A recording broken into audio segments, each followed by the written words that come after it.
Have you ever felt that your potential goes beyond what you've been told? As if within you there existed a latent force, forgotten, silenced by centuries of conditioning. That feeling that the material world, as you perceive it, is only a tiny fraction of true reality. Today, I will tell you a secret. But not just any secret. It is knowledge that has been hidden between lines, buried in ancient tongues, and veiled by systems that do not want you to discover it. This secret is not found in laboratories or satellites, but within you, and its key has a name: Samyama. Jacobo Grinberg, Mexican neuroscientist, was one of the few who dared to speak of it. In his book Meditación, on page 71, section 19, appears a word that can change everything: Samyama. A term inherited from Patanjali, the Hindu sage who lived 4 centuries before Christ, and who, with only 3 steps, designed a system to activate hidden abilities. Listen closely. Samyama is observe, sustain, and merge. 3 phases, 3 keys, 3 vibrations. Attention is fixed on an object. Observation is maintained without interruption. And finally, the object disappears. It becomes one with you. Do you feel it? There is no separation anymore. There is no duality. What was external dissolves and only consciousness remains. But here comes the shocking part. When you achieve that fusion, something inside you is released. Something that does not belong to the body or to thought. Powers. Capacities that defy all logic. Invisibility. Telepathy. Bilocation. Clairvoyance. These are just some of the 64 siddhis, or higher abilities, that can be unlocked. This is not fantasy. It is not superstition. It is spiritual science, and the evidence is in you. Has it never happened to you that you sense things before they happen? That you feel the energy of a place the moment you enter? That you dream of places or people you've never seen, yet know deeply? Then listen, because what follows is not for everyone, only for those who are ready. Patanjali left the instructions. Jacobo Grinberg updated them for our era. But it was René May who took another step, penetrating the void. Does that sound familiar? That state where there is no thought, no form, no time. There is only a pure vibration, as if you had broken the matrix of the real. And there, right there, is where the magic happens. In the void, each cell vibrates with the universe. The air you breathe becomes a bridge. Each inhalation is a connection. Each exhalation, a surrender. And when you stop thinking, when the mind surrenders, what was forgotten is activated. Your body awakens memories you did not know you possessed. Dormant neurons begin to connect. And the impossible simply happens. Samyama is not just a technique. It is an initiation. It is a doorway. And the object? It can be anything. A flower, a candle, the sound of your breath, your soul, sadness, the idea of eternity. The important thing is not the object. It is your total surrender to it. Your complete merging. Because when that happens, the object dissolves and you are reborn. And here is the most fascinating part. The object you choose determines the gift you awaken. If you meditate on your physical body, you can become invisible. If you meditate on light, you can see beings who live in subtle planes. If you choose sound, you can develop divine hearing. And if you choose the soul, well, you become the soul. René May explained it in a striking scene. By breathing consciously, one accesses the code of matter. Do you know what that means? That your consciousness can interact directly with atoms. That you can influence the very structure of reality. And do you know what it takes to achieve that? silence, intention, presence. Now you may ask, and what is all this for? Why awaken these powers? The answer is simple: not to dominate, not to impress, but to remember who you are, to heal, to guide, to love deeply, to free the world from the illusion that we are limited. These powers, the siddhis, are not goals. They are consequences, fruits of an expanded consciousness. You will not reach them through ambition, only through purity. And if you seek them out of ego, you will never see them. But if you surrender to the process, they will find you. Now listen carefully. Some of these powers include seeing the aura and energy fields, reading the thoughts of humans and animals, traveling to other planes of consciousness, feeding on prana, dispensing with physical food, floating, flying, or becoming as light as air, illuminating yourself like an inner torch, witnessing past and future lives, merging with another being's soul and feeling their experience. Does that sound impossible? Then look back to your childhood, before the world taught you what you can and cannot do. Do you remember that moment when you looked at the sky feeling that there was something more? That feeling was not imagination, it was memory. Jacobo Grinberg, Patanjali, Renee May, they are not prophets. They are reminders, living bridges between dimensions. And you are too. You have forgotten, but you still are. That is why you are here. That is why these words have reached you, because your soul summoned them. I do not ask you to believe anything, just to practice, to observe, to meditate, to enter Samyama, to choose an object, merge with it, and allow the forgotten knowledge to resurface. And when it does, you will know it was true, that you are not limited, that this body is an instrument, that this mind is an antenna, and that you are the channel. If you have felt that this message belongs to you, then act. Do not put it off until tomorrow. Tomorrow does not exist. There is only this moment, this breath, this vibration. Here begins your transformation. And if you have reached this point, perhaps you have already begun to sense that this is not just about meditation, nor about powers. It is about remembering something humanity lost long ago. Because Samyama is not just a technique, it is a way of return, a technology of the soul, a sacred science that has been buried under centuries of noise, dogmas, and carefully placed forgetfulness. But there are still mysteries to reveal, because there are other focal points of spiritual power that are not found on the skin, nor in the hands, nor even in dreams, but in absolute silence. Deep silence. That moment when there is no word, no thought, no judgment, only presence. When you apply Samyama to silence itself, you enter a dimension that cannot be narrated. Their time unravels, the ego melts, and the soul opens like a flower that has been closed for centuries. Have you dared to inhabit that silence? Because there, right there, the true miracles occur. And there is more, much more. There is the mystery of the point between the eyebrows, the place that in ancient Hindu traditions is known as ajna, or the third eye. Many believe it is symbolic, but it is not. It is a real energy center, a spiritual radar. Applying Samyama to that point opens a gate that not only allows you to see, but to see through. Through lies, masks, layers of ego, and the most unsettling, through the veil between worlds.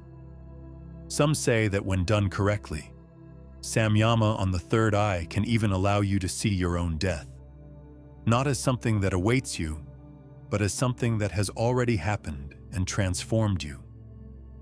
There is also the secret of silent mantras, those words without sound that repeat in the depths of your mind until they merge with you. When joined to the technique of Samyama, those mantras cease to be words and become access keys. Each one is a vibratory key that resonates with a forgotten part of your spirit. Some of these mantras do not come from any known language. They arrive in dreams, in sudden intuitions, or as whispers that slip between thoughts. And when you hear one of those, you know it. You do not know how, but you know. And now listen carefully, because there is a zone of the body ignored by almost all modern traditions: the upper palate. There, exactly where the tongue touches the roof of the mouth, lies an energy node capable of connecting your nervous system with the subtle field. Many yogis apply Samyama to that point for hours, in complete silence, without moving. The result? States of expansion so deep that some claim to have remembered the exact moment of their first incarnation. Yes, your first descent into this dimension. Can you imagine remembering something like that? There are more signs we haven't yet explored, like the sensation of conscious doubling. You are there, sitting, meditating, breathing. But suddenly, part of you expands. You observe yourself from above, or from within, or from everywhere at once. It is not imagination, it is consciousness expanding beyond the boundary of the physical body. Some call it astral projection. But in Samyama, this becomes a tool, a way to explore dimensions that are not outside, but in subtler layers of yourself. And if you believe all this is foreign to you, stop. Because what I am about to say now is not a metaphor. Every cell in your body listens. Every thought generates chemistry. Every emotion creates form. If you repeat day after day that you cannot, that you do not know, that you are not enough, your biology turns it into truth.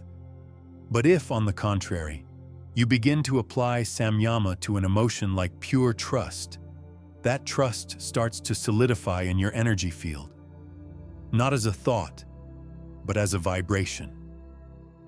And that vibration begins to attract others like it. Now let us speak of the inner fire element, not the external one, not the one that burns in a candle, but the one that burns in your solar plexus, that flame that many have felt without being able to explain it, a kind of heat that rises, a force that stirs for no apparent reason. In Samyama, focusing that energy can lead to the awakening of Agni, the fire of transmutation. And when that fire awakens, nothing old survives. Fears, traumas, inherited beliefs, everything begins to burn, not to harm you, but to reveal the true you, the you that was always waiting. There are also secret energetic gestures, not those you see in conventional yoga postures, but those mudras that form spontaneously during deep trance. Many meditators report that their hands begin to move on their own during Samyama. They form figures, seals, patterns that seem impossible to explain, until they discover that those shapes exactly match ancient sacred symbols. How is it possible that you know them without having learned them? Because you did not learn them. You remembered them. And there is yet another subtler level. Samyama applied to your spiritual name, not your civil name, not the one given to you at birth. I refer to the name that resonates with the energetic signature of your soul. That name exists. It can come to you in dreams, in visions, or during a deep meditation. When you find it and apply Samyama to it, you begin to tune into the totality of your mission in this incarnation. Your spiritual name is like a seed, and Samyama, the light that makes it germinate. And now listen to this, because very few dare to say it. There are moments in practice when you can access the echo of your original voice, the one that existed before having a body, before human language, even before thought. That voice emits no sound, yet its vibration is so powerful that it can heal, open portals, awaken dormant memories. Have you ever experienced something inside you wanting to shout without using your mouth? That is an echo. And when you apply Samyama to that impulse, you turn it into creative truth. And then, everything begins to change. Because you stop seeing Samyama as a practice and begin living it as a way of being in the world. To observe any object profoundly, to maintain your attention without judgment, to merge with what once seemed alien. It is then that separation fades. There is no inside or outside anymore, no I or you. There is only pure presence, a consciousness that encompasses everything. And yes, some call this enlightenment, but here we do not use labels, because this is not a goal, it is a reunion. And if you have felt something while listening to this, a vibration in your chest, an inexplicable tear, a gentle shiver down your spine, then do not ignore it, because your soul is speaking to you, and it is ready. And if all this has resonated with you, if while listening you felt something invisible within you activate, then it is not coincidence. It is not chance. It is a signal. One of those signals that do not come from outside, but from the depths of you. Because you did not arrive here by error. You arrived because a part of your soul, the oldest, the wisest, has decided it is time to awaken. Samyama is not a secret hidden in old pages. It is a compass, a direct invitation to remember who you were before they told you who you should be. To reclaim that wisdom that does not come from any book, yet vibrates in every cell of your body. Because you are not broken, you were only asleep, and now you are remembering. Perhaps you still cannot fly, pass through walls, or talk to trees, but listen well. That does not mean you cannot. It means you are at the beginning, and that is more powerful than any final destination. Because true awakening does not happen all at once. It happens step by step, gaze by gaze, breath by breath. And now, you have taken one of the most important steps, recognizing that there is something more. Now close your eyes for a moment. Do not close them with fear. Close them as if you were closing one door to open another. Listen to your breath, your heartbeat, your presence. Do you feel it? That soft whisper that barely stands out from the silence. That is your soul speaking to you, thanking you, reminding you that you were never lost, only unfocused, that you were never far away, only disconnected, and that today at last, you are back. If you have felt that this message belonged to you, that you did not find this video, but that it found you, I want you to write in the comments the phrase, "I am the fire I forgot." It is a simple phrase, but it holds power. It is your key, your code, your way of imprinting this truth in your energy field. Write it. Let the algorithm understand nothing. But you, yes. And subscribe. Not out of obligation. Do it because this is only the first door. Because more meditations will come, more keys, more pieces of this cosmic puzzle. Because what we are doing here is spiritual reconstruction. And you will need a beacon when the darkness seems to return. Because it will return, it always does before the next awakening. Activate the bell. Not for me, for you. Because the next video might arrive at the exact moment you need it most. And when it does, you will know. You will feel it, just as you felt this one. And now, this is truly the end. but not as you imagine. Because while you were listening, something inside you ignited. And now you are not the same, and neither am I. We have just met. In this corner of time, in this crack of the algorithm, we saw each other. And even if you close this tab and the world pushes you to forget, you will not be able to completely. Because when the soul hears something true, it engraves it beyond memory. So, keep silent. Say nothing. Feel. Feel until the world makes sense again. And when you look in the mirror tonight, smile, even if you don't know why. Because the mirror will remind you too. We will meet again in another video, in another dream, or in another life. Wherever it may be, I will be there, watching you from the other side of the veil.